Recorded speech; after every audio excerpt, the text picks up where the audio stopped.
KonMari. Today we're going to be talking about the KonMari Method. Marie Kondo. The KonMari Method. KonMari Method. Marie Kondo Method. KonMari. The KonMari Method. The KonMari Method. It's 2010 and a Japanese organizing consultant, Marie Kondo, releases the book The Life-Changing Magic of Tidying Up.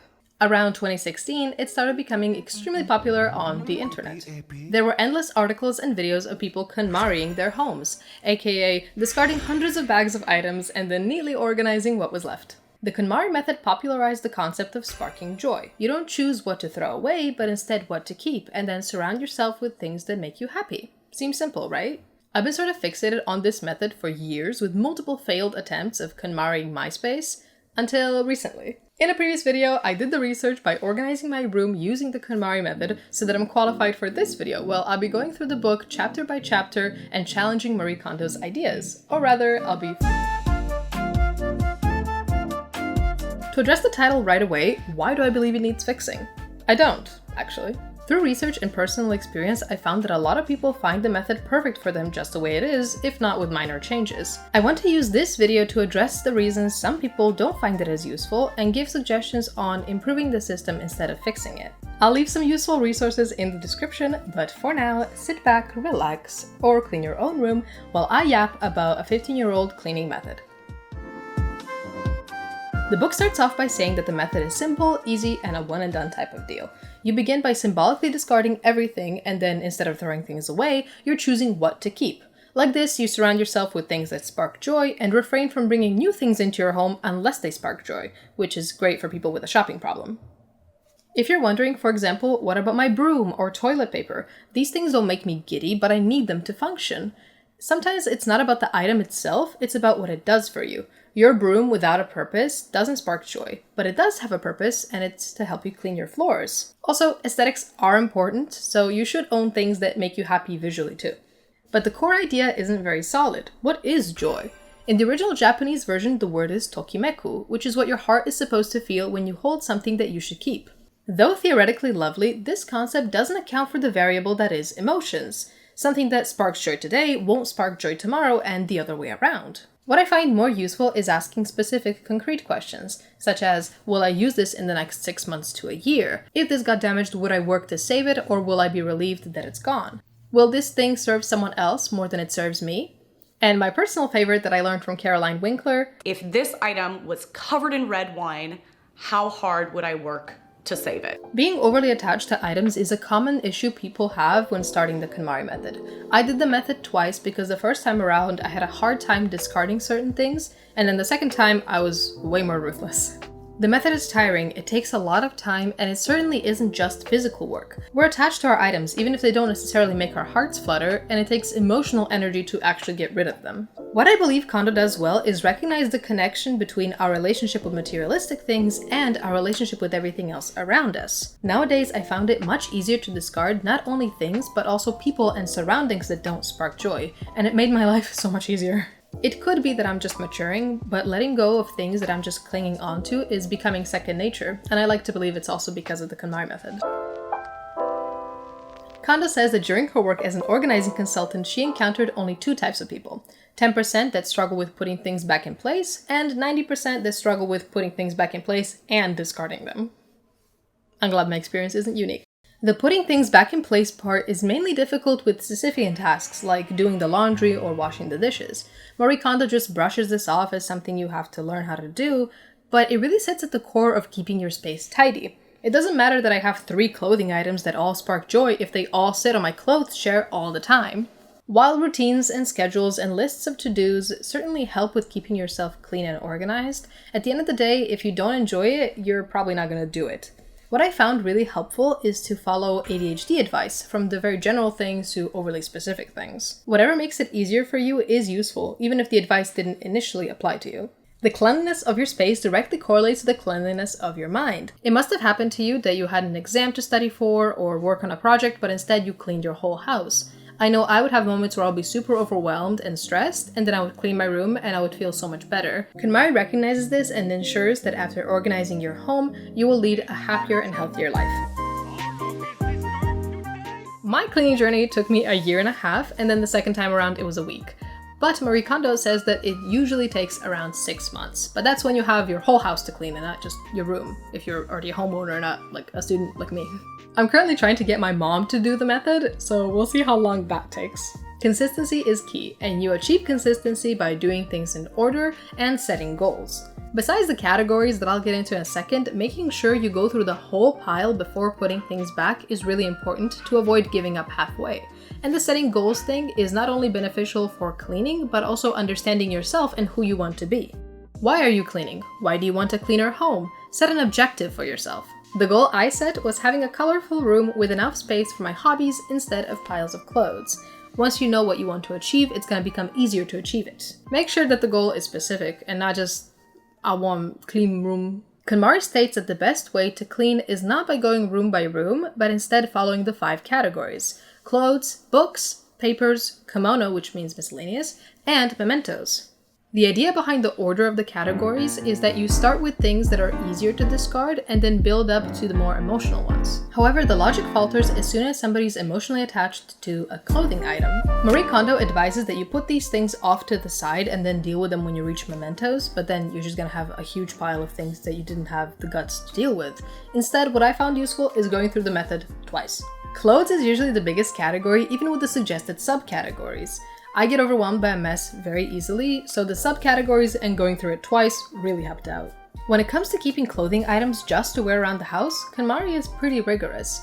I personally kept a couple of shirts to wear to the gym that still make me happy, just not happy enough to wear outside. Being comfortable at home or when exercising shouldn't come at the expense of buying a new shirt that you're gonna be equally comfortable in. I think out of the whole book, the only point that I can say that I completely disagree with is you can throw away things and then just buy new ones that do spark joy. Some people don't have that luxury, so I think it's completely fine to keep things that don't necessarily fully spark joy because they're serving a purpose. Once you do find something that's better, you can let go of the previous thing. A thing KonMari doesn't really address is what to do with the clothes and other items that you discard.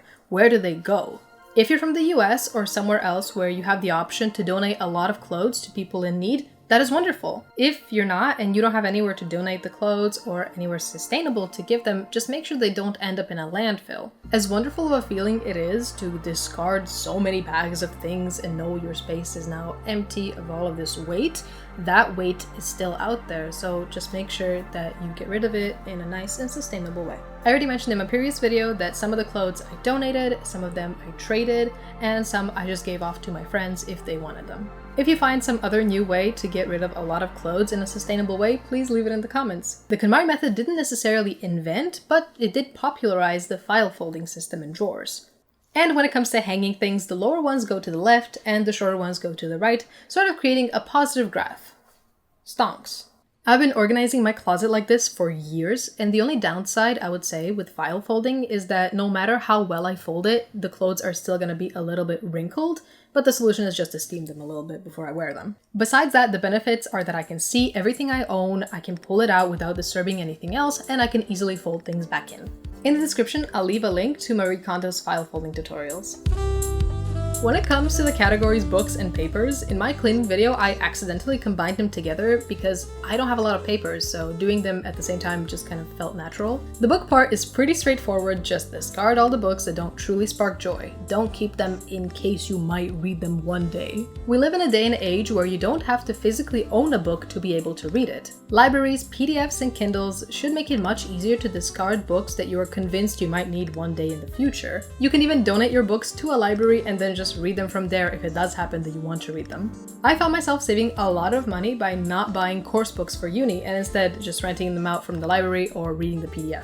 If I do end up buying a course book, then I either give it away or I sell it when I'm done with the course. Also, personally, I love collecting manga books, so instead of having every single part of every single manga that I like, I only have the first part. Like this, I only have one shelf full of manga instead of multiple rooms that are just one piece. If you're still hesitant to discard some books, then give yourself a time frame to read them. Also, don't feel pressured to read a book to the end if you don't end up enjoying it. Sometimes a book's purpose is to show you what you don't like. When it comes to papers, Marie Kondo herself admits that she hates organizing them and suggests you throw everything away, except for contracts and birth certificates and things like that you need. Don't throw those away. Though I agree with the sentiment, your outlook on it might be different, so deal with the papers however you see fit. Every dilemma has a solution.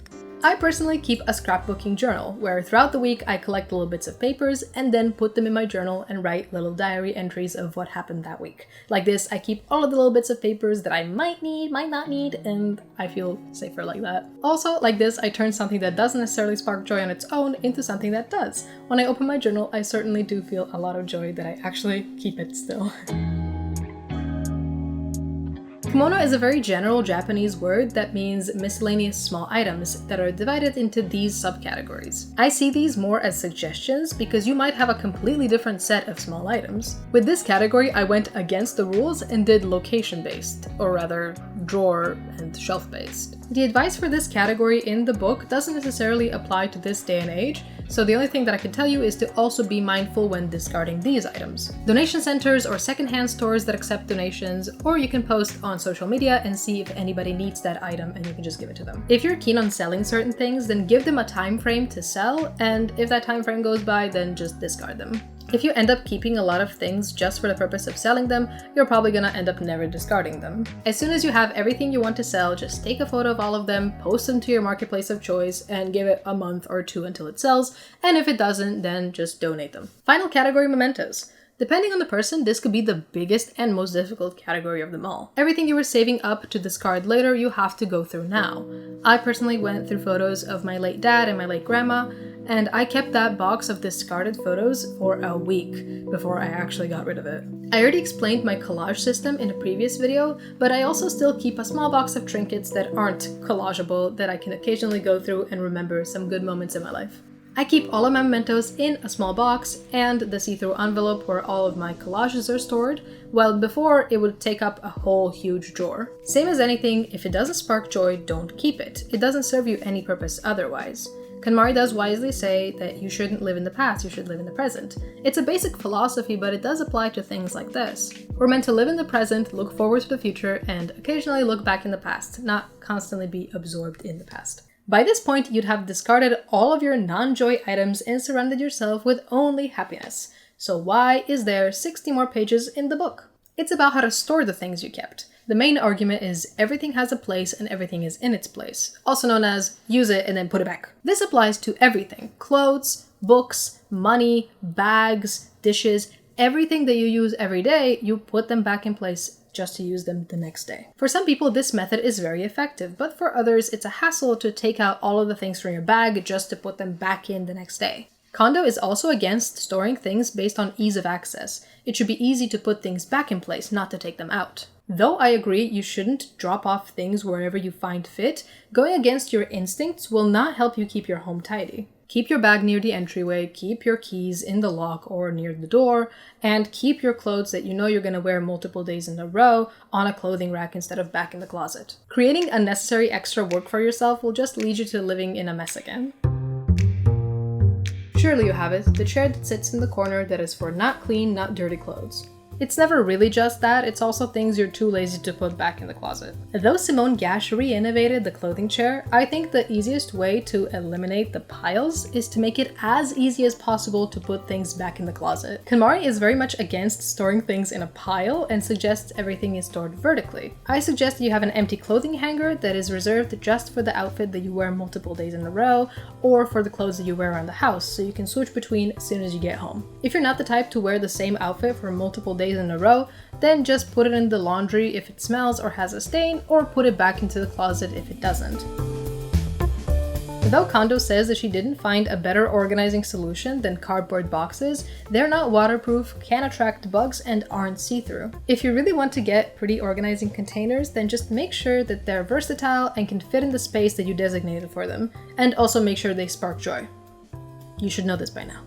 Most of the other advice in this section suggests that you put things away even though you use them regularly. If you enjoy your space super minimalistic and don't mind taking out your shampoos every time you shower, or won't forget to pack your wallet every time you go out, then go ahead. But don't forget, whatever sparks joy is the overarching rule to any sub-rules. If you don't want to do that, then just don't do it. Even Marie Kondo said that her system with this kind of changed now that she has 3 kids. It's just not where her life is right now. Also, Marie treats her items like they're living things. She thanks them for their service. She thanks her shoes and her socks for keeping her feet warm, or she thanks her phone, or she thanks her bag. Though this behavior is super sweet, I think it might act as a trap for some people, where they will find it extra difficult to discard things if they believe they have a soul. What I do instead is I practice gratitude towards actual people. I thank my friends or myself for buying something for me, or somebody for advising me to wear it, or even the salesman at the shop. The same goes for items I end up discarding. I thank the person who took the item from me for giving the item a new life.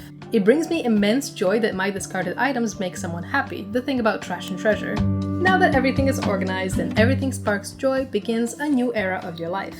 Not only are negative things, be it people, jobs, places, or items, much easier to discard, it's also easier to know what kind of person you want to be. According to Marie Kondo, a lot of her clients found their true calling in life after going through the KonMari method. They changed career paths or relationships all towards a better life. Things that we're clinging onto don't serve us anymore, and when we get rid of them, we make space for things that will serve us. Yes, some doors will close, but new ones will open. It'll become much easier to make decisions and act on your choices only because you cleaned your home. If anything I said in this video was helpful to you, or you have some advice of your own, please leave me a comment down below. I'll make sure to go through all of them. And if you found this video interesting, please give it a like and subscribe to see more. If you didn't like it, tell me why. I'm very curious, because you're still here, for some reason. As I said at the beginning, I'll be leaving resources in the description, adding on to that list as I find more useful organizing advice. Thank you so much for your attention, and I will see you in the next video, where I'll talk about how I made my mixed media graduation film in 3 months with zero experience. Happy cleaning! Bye! Can you believe that somebody just called me on my landline while I'm recording? Don't ask me why I have a landline. But somebody just called me on it. It cannot be that serious if you're calling me on the landline. I have a phone! I use this in the next year to a month. Year to a month? Clothing items that spark joy if they all sit on my clothes chair all the time. You did not just...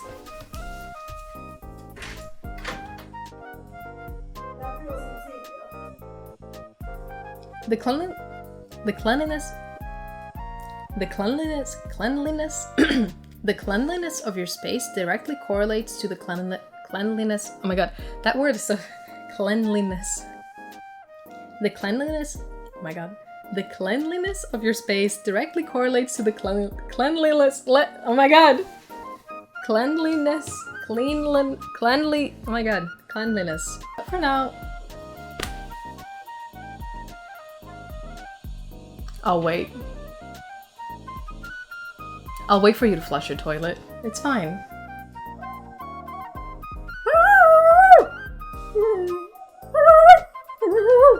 Alright. Cleanliness. Cleanliness. Is that a word? I don't even know anymore. The cleanliness of your space directly correlates to the cleanliness of your mind. Cleanliness.